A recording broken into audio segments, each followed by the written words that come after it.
Well hi guys, welcome to my channel unique trail vlogs. మీ అందరికీ చెప్పిన కదా లాస్ట్ వీడియోలో మనకైతే ఒక సర్ప్రైజ్ అయితే ఉంది మీ అందరికీ. సో అదేంటా అనేది ఈ వీడియోలో అయితే చెప్తానని చెప్పాను కదా.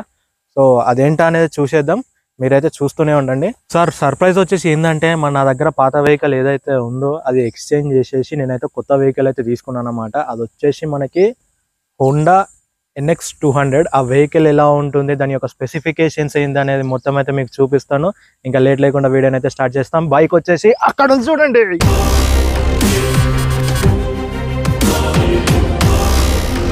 సో ఇప్పుడు బండి మొత్తం ప్రొఫైల్ చూసే ముందు ఒకసారి అయితే బండి ఓవర్ వ్యూ అయితే మొత్తం ఒకసారి చూడండి మీరు.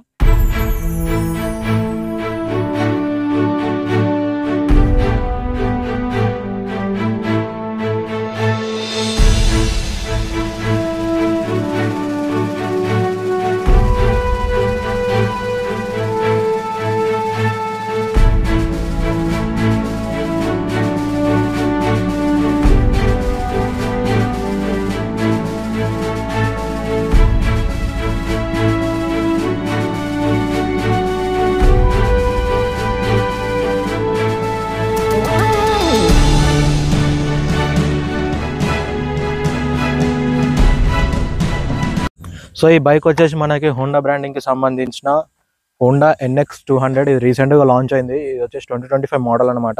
సో ఈ బైక్ యొక్క స్పెసిఫికేషన్స్ అండ్ ఇంజన్ కెపాసిటీ ఎంత అండ్ మైలేజ్ ఎంత ఇస్తుంది మొత్తం ఈ వీడియోలో అయితే తెలుసుకుందాం. సో ఫస్ట్ మనం అయితే స్టార్టింగ్ నుంచి చూద్దాం. మనం స్టార్టింగ్ ఫ్రంట్ పార్ట్ ఏదైతే ఉందో అక్కడ నుంచి అయితే చూద్దాం. ఒకసారి రండి. ఒకసారి మనకు ఫ్రంట్ చూసుకున్నట్టయితే మనకు ఒక విండ్షీల్డ్ అయితే ప్రొవైడ్ చేశారు. ఇది మొత్తం ఈ బైక్ వచ్చేసి మనకి హోండా CB 200 ఏదైతే ఉందో దాన్ని కొంచెం మోడిఫై చేసి హోండా NX 200తో అయితే తీసుకొచ్చారనమాట మన ముందుకి.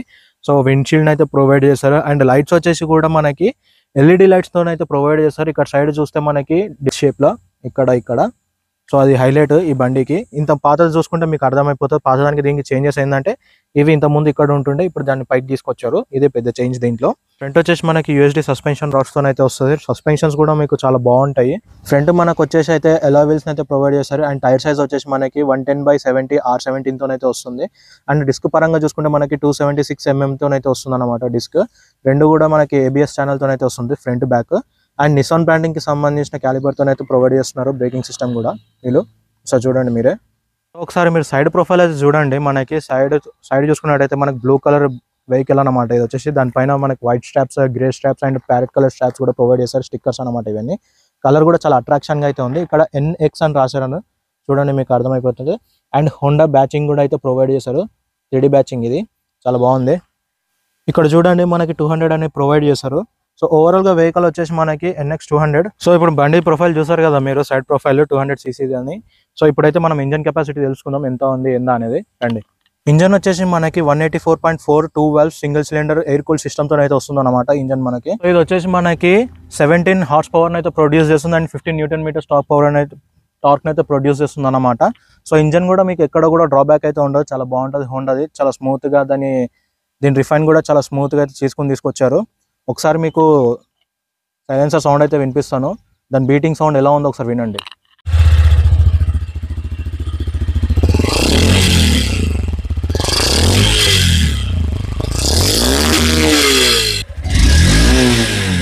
సో చూసారు కదా ఇగ్నిషన్ సౌండ్ ఎట్లా ఉందో. సో వీళ్ళు ఏంటంటే CB 200 ఏదైతే ఉందో ప్రీవియస్ మోడల్, దానికి కొంచెం ఇంజన్ అనేది కొంచెం కంప్రెస్ చేసి తీసుకొచ్చారనమాట మన ముందుకైతే. ఎగ్జాస్ట్ సౌండ్ కూడా మీకు ఎక్కడ కూడా అంత హార్డ్గా అనిపించదు, స్మూత్గా అయితే ఉంటుంది. ఇంజన్ రిఫైన్ కూడా చాలా స్మూత్గా అయితే ఉంటుంది హోండా వాళ్ళది. సో ఇప్పుడు మనం బ్యాక్ ప్రొఫైల్ అయితే చూద్దాము. బ్యాక్ మనకి ఇక్కడ చూడండి, బ్యాక్ మనకి సపరేట్ గ్యాబ్రెల్స్ని అయితే ప్రొవైడ్ చేస్తాడు అనమాట. సపరేట్ గ్యాబ్రెల్స్ని అయితే ఇచ్చాడు. హోల్డ్ చేసుకోవడానికి కూడా చాలా బాగుంది. అండ్ ఇక్కడ బ్యాక్ సైడ్ టెయిల్ లైట్ చూడండి, ఇది వచ్చేసి మనకి X షేప్లో అయితే ప్రొవైడ్ చేస్తారు వీళ్ళు. మనం చూసుకున్నట్టయితే మనకి 2 LED ఇండికేటర్స్ని అయితే ప్రొవైడ్ చేస్తారు అనమాట.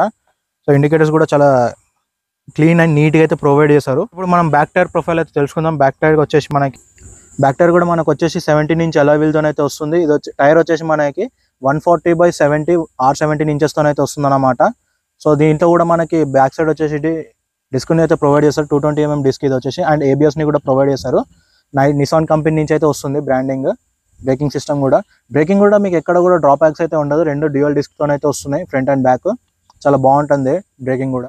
మనకి సస్పెన్షన్ రాడ్ వచ్చేసి మనకి మోనో సస్పెన్షన్ రాడ్తో అయితే ప్రొవైడ్ చేస్తారు. మనం అది 7 అడ్జస్టబుల్గా అయితే మనం అడ్జస్ట్ అయితే చేసుకోవచ్చు. రైట్ సైడ్ చూసుకున్నట్టయితే మనకి సేమ్ లెఫ్ట్ సైడ్ ఇలాగైతే ప్రొవైడ్ చేస్తారో స్టిక్కరింగ్ అండ్ 200cc అనేది బ్యాచింగ్ సేమ్ అంతే. ఈ వెహికల్ వచ్చేసి మనకి 5 గేర్స్తో అయితే వస్తుంది. ఫ్రంట్ వచ్చేసి ముందుకి, మిగతా 4 వచ్చేసి బ్యాక్ సైడ్. క్లచ్ కూడా వచ్చేసి మనకి స్లిప్పరీ క్లచ్తో అయితే ప్రొవైడ్ చేస్తున్నారు.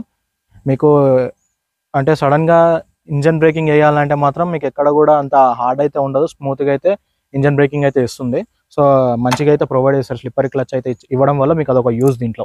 ఫ్రంట్ మనకి ఇండికేటర్స్ అనేవి హ్యాండిల్ గ్రిప్కి ఇచ్చి ప్రొవైడ్ చేశారన్నమాట.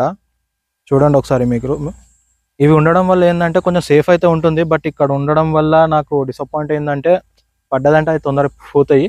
అదొక్కటి మైనస్ పాయింట్ అనిపించింది. బట్ నో ప్రాబ్లం, ఇక్కడ ప్రొవైడ్ చేయడం వల్ల అయితే కొంచెం మంచిదే ఉంది. ఎందుకంటే ఆపోజిట్ వచ్చే వాళ్ళకి కొంచెం ఈజీగా విజిబిలిటీ అయితే ఉంటుంది. ఇప్పుడు మనం హ్యాండిల్ బార్ చూసుకున్నట్టయితే మనకి ఇది సింగిల్ హ్యాండిల్ బార్ వైడ్గా అయితే ప్రొవైడ్ చేస్తారు. మీకు వెళ్ళేటప్పుడు కూడా ఎక్కడ కూడా మనకి అంటే అంత దగ్గర ఉన్నట్టు అనిపించదు. కొంచెం వైడ్గా ఉండడం వల్ల ఏంటంటే స్టిఫ్నెస్ ఉంటుంది మనకి బ్యాక్లో కూర్చోవడం వల్ల. ఒకసారి అయితే మీకు కూర్చొని చూపెడతాం, మీరు ఒకసారి చూడండి. అంటే యూజువల్గా మనకు చాలా బైక్స్ వరకు అయితే కొంచెం ముందుకు ఉంటాయి, ఇట్లా ఉంటాయి. బట్ ఇది వచ్చేసి కొంచెం వైడ్గా ఉండడం వల్ల ఏమవుతుందంటే మీకు నడిపేటప్పుడు కూడా చాలా స్మూత్గా అండ్ స్టిఫ్గా ఉంటాము. ఎక్కడ కూడా మీకు అంత భయం అవుతున్నట్టు అయితే ఉండదు నడుపుతున్నప్పుడు. చాలా అంత క్లీన్గా ప్రొవైడ్ చేస్తారు ఒకటే సింగిల్ బార్తోని. రైట్ సైడ్ చూసుకుంటే మనకి 3 బటన్స్ అయితే ప్రొవైడ్ చేస్తారు. ఇది వచ్చేసి ఇగ్నిషన్ కట్ ఆఫ్ బటన్ అన్నమాట, రెడ్ కలర్ది. అండ్ ఇక్కడ మనకి హజార్డ్ లైట్ బటన్ అయితే ప్రొవైడ్ చేస్తారు, చూడండి ఒకసారి. అండ్ ఇది వచ్చేసి ఇంజన్ ఆన్ ఆఫ్ బటన్ అన్నమాట. ఇక్కడ మనం ఆన్ చేసుకోవచ్చు, ఇగ్నిషన్ అనేది ఆన్ చేయొచ్చు. లెఫ్ట్ సైడ్ చూసుకున్నట్టయితే మనకి కొన్ని ఇక్కడ మాన్యువల్ బటన్స్ అయితే ఉన్నాయి. ఇది వచ్చేసి మనకి TFT డిస్ప్లే ఏదైతే ఉందో దాంట్లో మనం సెట్టింగ్స్ అయితే చేసుకోవచ్చు, అది నేను చూపెడతాను మీకు. అండ్ ఇక్కడ వచ్చేసి మనకి ఇండికేటర్స్ ఆన్ ఆఫ్ బటన్ అయితే ప్రొవైడ్ చేస్తారు. ఇక్కడ వచ్చేసి హారన్ సౌండ్ అన్నమాట. సో ఇక్కడ మనకు వచ్చేసి పాస్ బటన్ అయితే ప్రొవైడ్ చేస్తారు. ఇక్కడ లోపలికి వస్తే మనకి పాస్ బటన్ అయితే వర్క్ అవుతుంది. ఇంకా మీకు హై బీమ్ రావాలంటే దీనికి కొంచెం ముందుకు ఇట్లా అంటే హై బీమ్ అయితే వస్తుంది అన్నమాట. మీరు ఒకసారి చూడండి, మీకే అర్థమవుతుంది. ఒకసారి చూడండి మీరు, హై బీమ్ వస్తుందో లేదో మీరే చూడండి. వచ్చిందా హై బీమ్? ఒకసారి TFT కన్సోల్ని అయితే చూడండి. మనకు ఆన్ చేయగానే హోండాకి సంబంధించిన బ్రాండింగ్ అయితే చూపెడుతుంది. సో TFT కన్సోల్ వచ్చేసి ఈ విధంగా అయితే ఉంటుంది. దీంట్లో మనకి గేర్ ఎన్నో గేర్లో ఉంది ఏంటి అనేది తెలుస్తుంది. అండ్ మొబైల్తో కనెక్ట్ చేసుకోవచ్చు.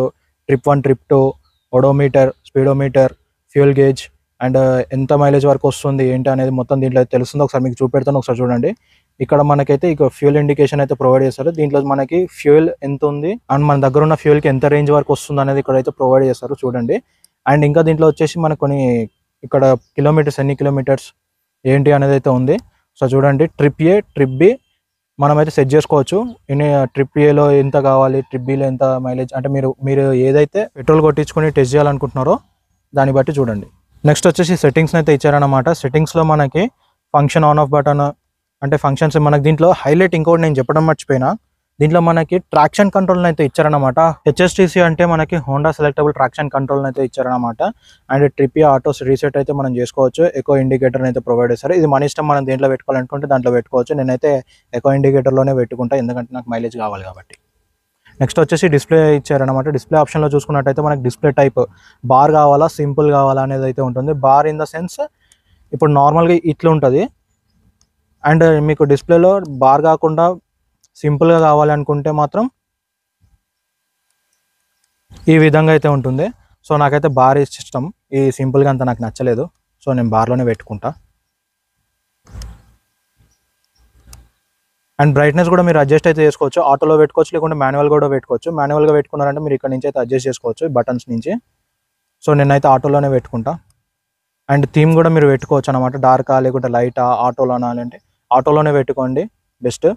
అంటే వెదర్ని బట్టి అది చేంజ్ అవుతూ ఉంటుంది. ఫేవరెట్ ఇన్ఫర్మేషన్ దీంట్లో మీకు టోటల్ ట్రిప్స్ ఎంత and trip A, trip B దానికి సంబంధించిన మొత్తం ఇన్ఫో అయితే దీంట్లో అయితే ఉంటుంది మీకు. ఇప్పుడు డిస్ప్లే పరంగా చూసారు కదా, మీకు లాంగ్ వెళ్ళేటప్పుడు ఛార్జింగ్ పెట్టుకోవడానికి చాలామంది మొబైల్ హోల్డర్కి ఛార్జింగ్ వచ్చేటట్టుగా పెట్టుకుంటున్నారు. బట్ ఈ బైక్లో వచ్చేసి మనకైతే ఛార్జింగ్ USB-ని అయితే ప్రొవైడ్ చేస్తారనమాట. అది ఎక్కడ ఉందంటే ఇక్కడ మనకైతే ప్రొవైడ్ చేస్తారు. సో ఇక్కడ మనం చూసుకున్నట్టయితే ఇది వచ్చేసి మనకి USB కాదు, Type-C టు Type-C అయితే ప్రొవైడ్ చేస్తారు. ఎవరి దగ్గర టైప్ సి కేబుల్ ఉంటేనే మీరు ఛార్జింగ్ పెట్టుకోవడానికి ఉంటుంది, లేకుంటే లేదు. సీట్ వచ్చేసి మనకి స్ప్లిట్ సీట్తోనే అయితే ప్రొవైడ్ చేస్తారనమాట వెహికల్ వచ్చేసి. సో మీకు సిట్టింగ్లో కూడా మీకు ఎక్కడ కూడా అంత బ్యాక్ పెయిన్ వచ్చేటట్టు అంత ఏముండదు. లాంగ్ రైడ్స్ కూడా చేయొచ్చు ఈ బైక్ మీద. అండ్ పుషనింగ్ కూడా చాలా బాగుంది, ఒకసారి చూడండి మీరే. పుషనింగ్ కూడా చాలా బాగుంది. మీకు లాంగ్ వెళ్ళేటప్పుడు కూడా మీకు బ్యాక్ పెయిన్ రావడం కానీ అట్లాంటివి అయితే ఏముండవు. ఓవరాల్గా చెప్పాలంటే ఈ వెహికల్ మీద మీరు లాంగ్ అయితే వెళ్ళొచ్చు, లాంగ్ ట్రిప్ వెళ్ళొచ్చు. అండ్ అడ్వెంచర్కి కూడా బాగా పనిచేస్తుంది. గ్రౌండ్ క్లియరెన్స్ వచ్చేసి మనకి 167 mm అయితే వస్తుంది. మీకు వెళ్ళేటప్పుడు కూడా స్పీడ్ బ్రేకర్స్ అనేవి కింద టచ్ కాకుండా అయితే ఉంటాయి. మన ఇండియన్ రోడ్స్ ప్రకారం అయితే 160 mm అయితే ఉండాలి, బట్ 167 అయితే వీళ్ళు ప్రొవైడ్ చేస్తారు కాబట్టి మీకు వెళ్ళేటప్పుడు కింద టచ్ అయితే అవ్వదు. అండ్ ఈ బైక్ యొక్క ఫ్యూయల్ కెపాసిటీ వచ్చేసి 12 లీటర్స్ అయితే ప్రొవైడ్ చేస్తారు అన్నమాట. మైలేజ్ వచ్చేసి మీకు 45 అయితే ప్రొవైడ్ చేస్తున్నారు షోరూమ్ వాళ్ళు. బట్ మీరు నడిపేటప్పుడే మీకు అర్థమవుతుంది. నా సజెషన్ ఏంటంటే మీరు 50 నుంచి 70 ఈ రేంజ్లో నడిపితే మీకు మైలేజ్ అనేది అర్థమవుతుంది. కాదు కూడదు మీ ఇష్టం ఎట్లా అంటే అట్లా తొక్కుతానంటే మాత్రం మీకు మైలేజ్ అంత కనపడదు, అసలు మీకు అర్థం కాదు ఎంత మైలేజ్ ఇస్తుంది ఏందా అనేది. సో ఒకసారి అయితే మీరు ట్రై చేయండి. 50 నుంచి 70 రేంజ్లో మీరు నడిపితే మీకు అర్థమవుతుంది మైలేజ్ ఎంత ఇస్తుంది ఎంత అనేది. సో బైక్కి మనం తీసుకున్నప్పుడు వచ్చే యాక్సెసరీస్ ఏంటంటే seat cover, tank cover and engine gourd ఒకటి, అండ్ మనకి సైడ్ గార్డ్ ఒకటి, అండ్ బ్యాక్ సైడ్ వచ్చేసి మనకు శారీ గార్డ్, ఇవే ప్రొవైడ్ చేస్తారు. సో మీరు బైక్ తీసుకున్నప్పుడు మాత్రం ఇంజన్ గార్డ్ అనేది వాళ్ళే ప్రొవైడ్ చేస్తారు, బైక్తోనే వస్తుంది. ముందు వచ్చేసి మనకి బంపర్ రాడ్, అది మాత్రం యాక్సెసరీస్లో వస్తుంది. ఇదే అన్నమాట బైక్ గురించి చెప్పాలంటే. ఓవరాల్గా బైక్ యొక్క స్పెసిఫికేషన్స్ అయితే మీకు ఎక్స్ప్లెయిన్ చేశాను. ఒకసారి రైడ్ అయితే చేసి చూద్దాము ఎలా ఉంటుంది ఏంటి అనేది. ఆ ఎక్స్పీరియన్స్ కూడా మీకు చెప్తాను, చూద్దాం పండి.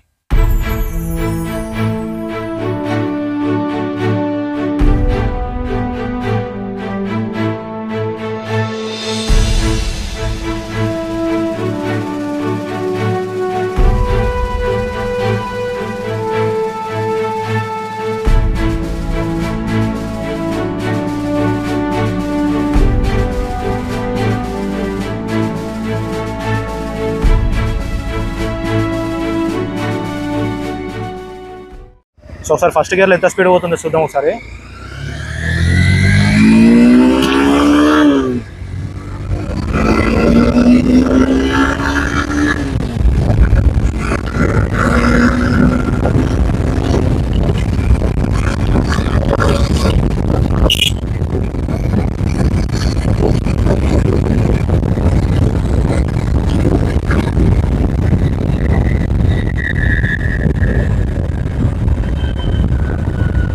ఓవరాల్గా మీరే చూస్తున్నారు కదా ఎట్లా ఉందో అనేది.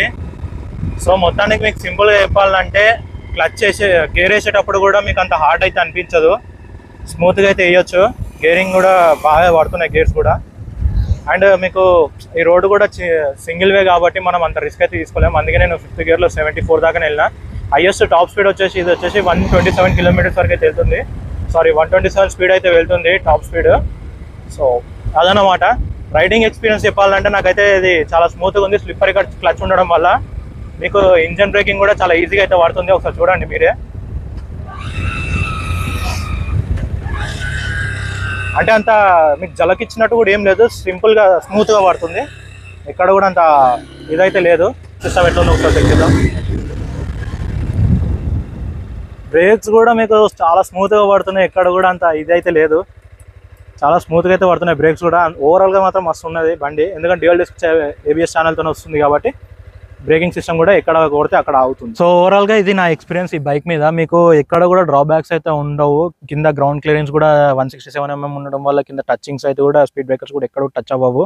అండ్ బ్రేకింగ్ సిస్టమ్ కూడా చాలా బాగుంది, మీరు ఎక్కడ కొడితే అక్కడనే ఆగుతుంది, డ్యూయల్ ABS ఛానల్తో వస్తుంది కాబట్టి. అండ్ మీకు రేంజ్ కూడా తెలుస్తుంది, ఫ్యూయల్ రేంజ్. ఈ బండిలో లేనిది అంటే ఏది లేదు, అన్ని ప్రొవైడ్ చేస్తారు. కాకపోతే జస్ట్ కంప్రెస్ చేసి తీసుకొచ్చారన్నమాట. CB200 ఏదైతే ఉందో దాన్ని కంప్రెస్ చేసి NX 200లోనే తీసుకొచ్చారు అంతే, అంతకు మించి ఏం లేదు. ఇంజన్ రిఫైన్ కూడా చాలా బాగుంది. ఇదన్నమాట నా ఎక్స్పీరియన్స్. ఐ హోప్ ఈ వీడియో మీ అందరికి నచ్చిందని నేను అనుకుంటున్నా. ఇలా ఈ వీడియో కానీ మీకు నచ్చినట్టయితే మీ ఫ్రెండ్స్ అండ్ ఫ్యామిలీ మెంబర్స్కి షేర్ చేయండి. అలాగే మా ఛానల్ సబ్స్క్రైబ్ చేసుకుని పక్కన ఉన్న బెల్ ఐకాన్ క్లిక్ చేయండి. మరిన్ని వీడియోస్ మీరు నోటిఫికేషన్గా పొందొచ్చు.